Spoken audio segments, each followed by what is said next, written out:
Et c'est l'histoire d'une famille.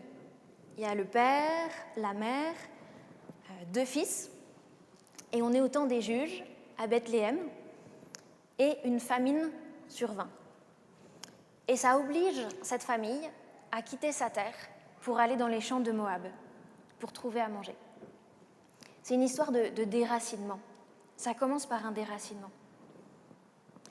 Et au champ de Moab, les 2 fils se marient, et sans avoir eu le temps d'avoir des enfants, ils meurent, on ne sait pas trop pourquoi, ainsi que le père. Et donc la mère, Noémie, se retrouve seule dans cette terre étrangère avec ses 2 filles, ses 2 belles filles, qui elles sont des Moabites, qui elles appartiennent à cette terre. Et donc c'est comme ça que commence cette histoire de Ruth, dans cette détresse. Et on va suivre cette femme ce soir, pas à pas, pour voir ce qu'elle a à nous apprendre dans notre vie à la suite du Seigneur. La première chose, je crois, que Ruth nous apprend, c'est de nous apprendre à nous donner quand tout est pauvre, quand rien ne va. Que fait Noémie dans cette situation ? Elle commence par libérer ses belles-filles de leurs obligations. Elle dit, dans le premier chapitre, elle dit à Ruth, « Vois, ta belle-sœur s'en est retournée vers son peuple et vers son peuple et vers son Dieu. Retourne toi aussi et suis-la. » Et Ruth répond, « Ne me presse pas de t'abandonner et de m'éloigner de toi, car où tu iras, j'irai. Où tu demeureras, je demeurerai. Et ton peuple sera mon peuple, et ton Dieu sera mon Dieu. » Donc on peut imaginer un moment la situation. Ruth est une Moabite, elle a une identité, elle a une terre, elle a un peuple. Elle s'est mariée avec un étranger et son mari est mort. Et là, sa belle-mère lui dit « Rentre chez toi, retourne chez tes parents. » Et il n'y a rien de mal à ça. Et c'est ce que fait Orpa, l'autre belle-sœur, l'autre belle-fille. Mais dans la Bible maintenant, on a un livre de Ruth. On n'a pas un livre d'Orpa. Il y a donc là quelque chose du Seigneur, quelque chose pour nous, comme un secret à découvrir. Qu'est-ce qui, dans l'attitude de Ruth, est si remarquable ? Il est dit, au chapitre 1, verset 9, « Ruth lui resta attachée. » Qu'est-ce qui se passe dans le cœur de Ruth pour qu'elle fasse un tel choix ? Pourquoi l'a choisi sa belle-mère au détriment de sa terre, de son Dieu, de son peuple ? Je crois qu'elle a compris, elle a vu que si elle se sentait pauvre et démunie, que si elle avait perdu son mari, bien en fait Noémie c'était pire. Noémie aussi, elle devait se sentir pauvre et démunie, mais encore plus cruellement. Parce que Noémie, elle n'est pas dans sa terre, elle a perdu son mari mais aussi ses 2 fils, elle n'a plus de descendance possible. Et Ruth, elle a vu ça. Elle ne s'est pas arrêtée à sa propre détresse, à sa propre pauvreté. Elle ne s'est pas enfermée dedans, mais elle a vu ça. Et qu'est-ce qu'elle fait à ce moment-là ? Elle donne à Noémie ce dont elle-même aurait besoin. Elle donne à Noémie ce qui lui manque. Elle se retrouve sans attache. Ruth, étant veuve, elle n'a plus d'attache. Elle ne compte plus aux yeux des hommes dans la société à ce moment-là. Et au lieu de s'en lamenter, elle se fait elle-même attache pour Noémie. Elle va lui dire « C'est vrai que tu n'as plus rien, mais moi je m'attache à toi. Ta maison sera ma maison, ton Dieu sera mon Dieu, ton peuple sera mon peuple. » Et ça, c'est le génie de l'amour de cette femme. C'est le génie de son amour. Cette capacité de voir au cœur même de ce qui ne va pas, de sa pauvreté, qu'en fait, il y a plus pauvre. Et cette capacité de sentir que oui, elle peut continuer à se donner. Elle peut continuer à faire quelque chose. Qui ça nous rappelle ? Dans le Nouveau Testament, une femme aussi, comme ça, qui n'a plus rien, qui est veuve, qui est pauvre, qui va au temple et qui donne 2 piécettes, alors qu'elle aurait besoin de ces 2 piécettes pour manger. Et non, elle les donne. Ou alors cette autre veuve aussi de l'Ancien Testament, la veuve de Sarepta.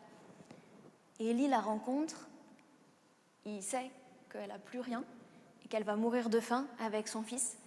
Et il lui dit « Fais-moi une petite galette et Dieu pourvoira ». Et la femme, alors que son propre fils est en train de mourir de faim, fait cette petite galette et lui donne. Et Dieu bénit cette capacité à nous donner quand tout est pauvre. Il bénit la jarre qui ne se vide pas et il bénit Ruth. Et Jésus loue cette femme au temple. Et ça, c'est la première chose que nous apprend Ruth. Il y a en nous cette capacité à nous donner, même quand tout est pauvre. Même quand on n'a plus rien, ou si peu. Moi, je me rappelle, avant de venir à Londres, j'étais en mission à Rome pendant 4 ans, et c'était fantastique. J'ai vraiment beaucoup aimé. Et à la fin des 4 années, on m'a demandé de venir ici. Et bien sûr, j'allais dire oui. Mais il m'a fallu du temps, en fait. Il m'a fallu 3 jours pour dire oui. Et je ne comprenais pas pourquoi. Il y avait une chose en moi qui résistait. Et j'en ai parlé avec un de mes amis, un jésuite. Et il me dit « Oh, tu devrais prier avec l'évangile du jeune homme riche. » Alors il m'a carrément énervée, quoi, parce que l'évangile du jeune homme riche, moi j'avais déjà donné ma vie au Christ, j'étais engagée à vie, célibataire consacrée, j'avais tout quitté pour le Seigneur. Le jeune homme riche, c'était du passé, quoi. C'est la première conversion, le jeune homme riche. Mais je l'ai quand même fait, j'ai quand même prié avec cet évangile, parce que bon, c'était un ami. Et quand j'ai lu cet évangile, vraiment mon cœur s'est brisé, parce que j'ai vu qu'en fait, après ces 4 années de vie, de mission à Rome, j'étais riche en fait de tout ce que je faisais. J'avais aucune envie de quitter tout ça pour me retrouver de nouveau dans un autre pays, réapprendre une nouvelle langue, une manière de fonctionner différente, d'autres gens, s'attacher de nouveau à quelque chose que je ne connaissais pas. Et le Seigneur me disait à travers cet évangile, vas-y, quitte parce que tu es riche. Et moi, ce que je veux, c'est ta pauvreté. Je ne veux pas une riche qui se donne, je veux une pauvre qui se donne. Et il faut que tu quittes pour pouvoir retrouver cette pauvreté. Et c'est bien ce qui s'est passé. J'ai senti vraiment cette pauvreté en arrivant ici. Et puis j'ai senti comment le Seigneur bénissait ça. Et donc il y a ce drôle de lien entre Dieu, la pauvreté, nous pauvres, qui nous donnons pauvres, et le Seigneur qui bénit. Et donc vous pouvez prendre un temps maintenant, juste 1 minute, réfléchir, 30 secondes, je sais pas, à une situation de votre vie, en fait, qui est pauvre. Ça peut être une relation, ça peut être une partie du travail, ça peut être une activité, un truc où vraiment, en fait, là, la gloire de Dieu, on la voit pas, quoi. Un lieu d'église aussi, quelque chose qui ne marche pas, ou un lieu d'échec personnel, une souffrance, une chose qu'on n'arrive pas à dépasser, une anxiété, des pensées. Et prendre le temps de voir ça dans nos vies. Et en suivant Ruth, en fait, être sûr qu'en fait, il y a dans ce lieu, pour vous, la capacité de continuer à vous donner, de continuer à offrir cette pauvreté pour que le Seigneur bénisse. Que, en fait, la pauvreté n'est pas un obstacle au don de soi. Et que Dieu bénit ceux qui savent se donner quand tout est pauvre. Et ça nous amène au second épisode, celui dont on a fait la lecture. Donc les 2 femmes, Ruth et Noémie, elles sont rentrées à Bethléem. Et Ruth, suivant les conseils de Noémie, est partie glaner des épis de blé, parce qu'il s'agit de manger. Et elle arrive, sa chance la conduit, nous dit le texte, dans un champ qui appartient à Boz. On ne sait pas trop qui est ce Boz. On sait qu'il est du même clan que le mari défunt de Noémie.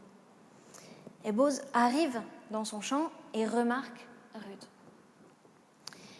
Et peut-être à cause de son courage, de sa constance, ou parce qu'elle est belle, on ne sait pas en fait, il lui dit « Tu entends, n'est-ce pas, ma fille, ne va pas glaner dans un autre champ.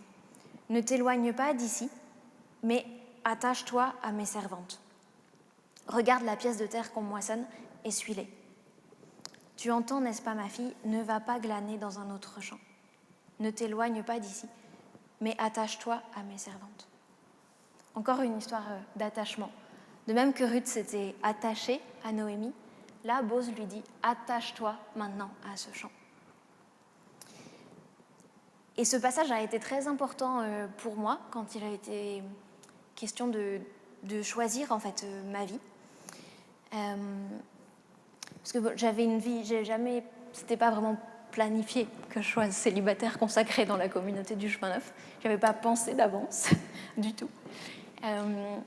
Moi, je voulais faire deux choses. Je voulais vraiment, je crois, m'occuper des plus pauvres, être proche de ceux qui souffrent, en partie à cause de mon histoire.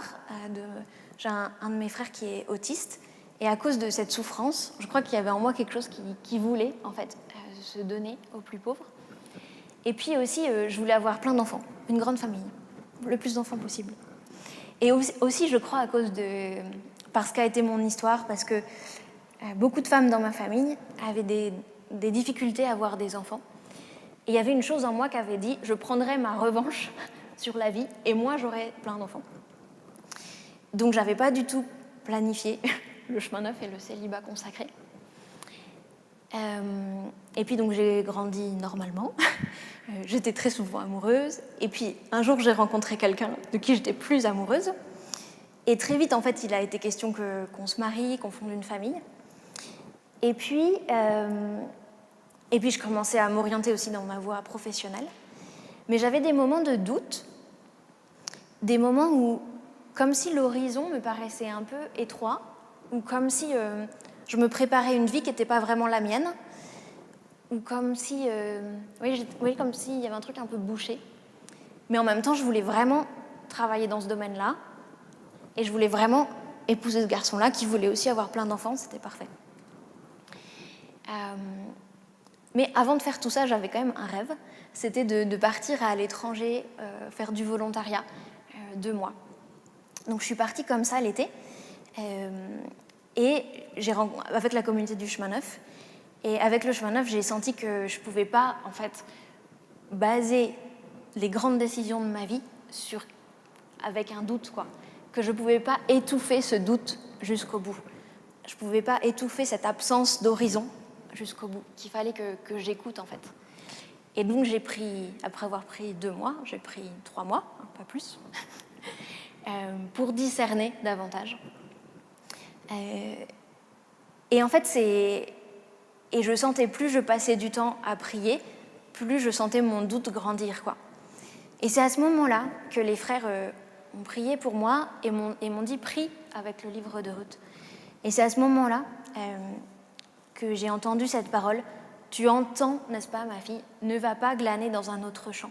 Ne t'éloigne pas d'ici et attache-toi à mes servantes. » Et là, il s'est passé en fait cette chose qu'en priant, j'ai senti que cette parole était pour moi, avait une autorité, une force pour moi, et que le Seigneur me disait « En fait, tu es bien dans la communauté du Chemin Neuf, c'est ta terre, reste-y, ne va pas chercher ailleurs. » Évidemment, j'avais plein d'opposition à ça. Je dis non, mais je ne connais pas les autres communautés, il faut peut-être que je vérifie toutes les autres communautés avant pour être bien sûre, etc., etc. Puis le Chemin Neuf, l'œcuménisme, c'est pas du tout mon truc. Moi, ce que je veux, c'est m'occuper des plus pauvres. Je suis catholique, pourquoi l'œcuménisme, tout ça.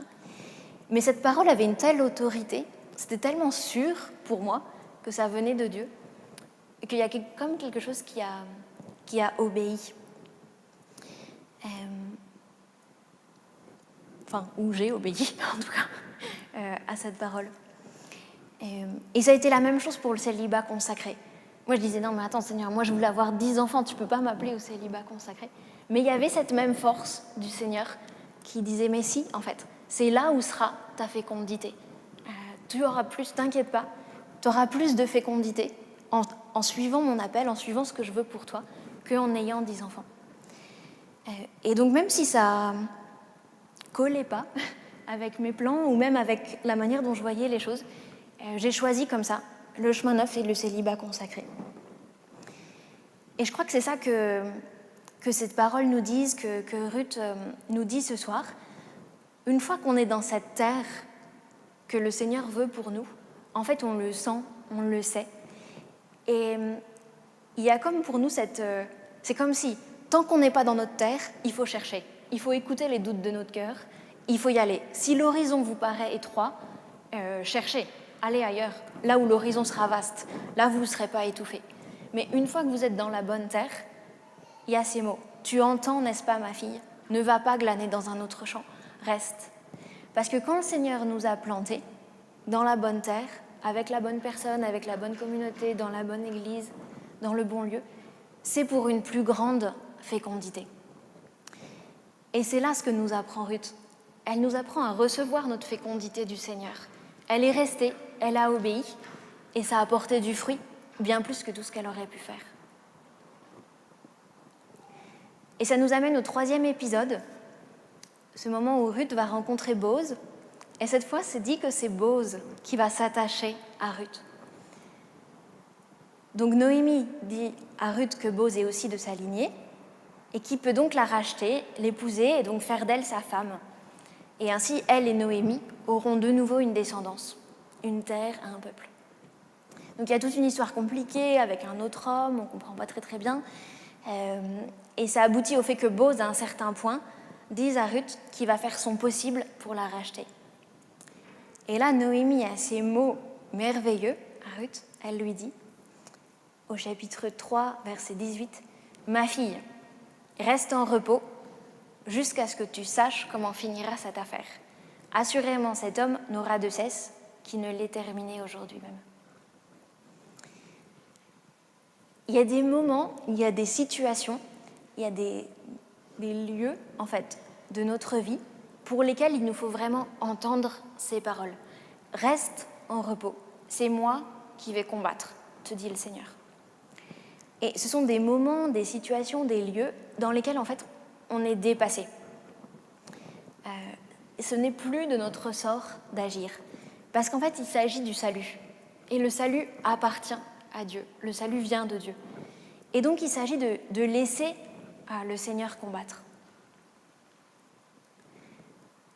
Une des choses qui a été difficile pour moi quand il a été question de choisir la communauté du chemin neuf et le célibat consacré, c'était justement de laisser mon frère, qui est autiste, avec mes parents. Ma sœur est mariée, elle a des enfants, mais elle habite aussi dans un autre pays. Et donc mon frère, en fait, est seul avec mes parents qui sont divorcés. Et je savais très bien qu'en choisissant le célibat consacré et la communauté du chemin neuf, je laissais mes parents dans une situation sans support, ni soutien financier, ni soutien matériel, physique de ma présence. Je ne peux pas, quand ça va mal, retourner en France et aller m'occuper de mon frère. Je ne peux pas lui offrir une semaine de vacances, comme j'aurais fait si j'avais eu une vie plus classique. Et mon frère souvent va mal. Il a ces moments dans son autisme avec beaucoup d'angoisse, des envies de mourir, puis d'autres choses vraiment pas drôles. Et à chaque fois, ça me fait mal. Et à chaque fois, j'ai cette tentation de me dire, mais Seigneur, j'ai tout donné pour te suivre. Toi, qu'est-ce que tu fais pour mon frère, quoi, pour ma propre famille? Très bien, je m'occupe de parfaits inconnus, mais mon propre frère, je ne peux pas m'en occuper, quoi, comme j'aurais envie. Et pendant beaucoup d'années, ça a été un lieu de combat. Quand ça allait bien, mais quand ça allait mal, c'était crucifiant. Jusqu'à un jour, il y a quelques années, il y a 3 ans, les frères ont prié pour moi pour ça, parce que ça allait mal. Et un des frères a reçu cette parole, une parole de Dieu, une prophétie, je crois. Vraiment les mots de Dieu, le Père qui me disait, mon frère s'appelle Pierre. Pierre est beau, Pierre est bon, et je suis plus au cœur de ce qu'il vit que n'importe qui. Il y avait une autorité. J'avais jamais entendu ce frère donner une parole comme ça, mais là, quand il l'a donnée, j'ai su qu'il avait ce charisme, parce qu'il y avait une autorité qui a touché mon cœur, et je savais que c'était le Seigneur qui me parlait. Le Seigneur qui me disait « Je suis plus au cœur de ce qu'il vit que n'importe qui. C'est moi qui suis responsable de sa vie. Je suis le maître de la vie, de la mort. En dernier lieu, c'est pas toi, c'est moi, en fait, qui suis responsable. Toi, suis-moi. Moi, je suis en charge pour lui. » Et je crois qu'il y a ces moments, ces situations où c'est bon pour nous de nous rappeler ça, où il faut laisser le Seigneur combattre pour nous, où c'est lui qui est responsable.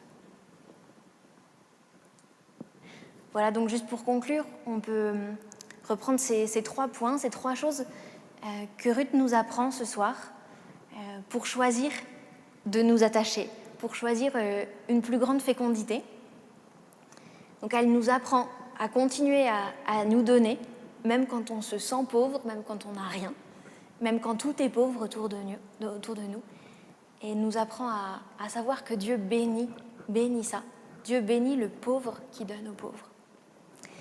Elle nous apprend à nous attacher, une fois que la bonne terre est trouvée, à nous attacher, à ne plus aller regarder ailleurs, à ne plus laisser notre imaginaire chercher autre chose, mais à nous donner fidèlement dans ce qui nous est donné. Parce que Dieu sait où on va porter du fruit, Dieu sait où on va être fécond, mieux que nous en fait. Et il veut pour nous cette fécondité. Et elle nous apprend dans cette passivité, dans ce laisser-faire, quand Boz doit agir, à laisser Dieu combattre pour nous dans certains lieux où le salut lui appartient. Et tout ça permet que la vie jaillisse.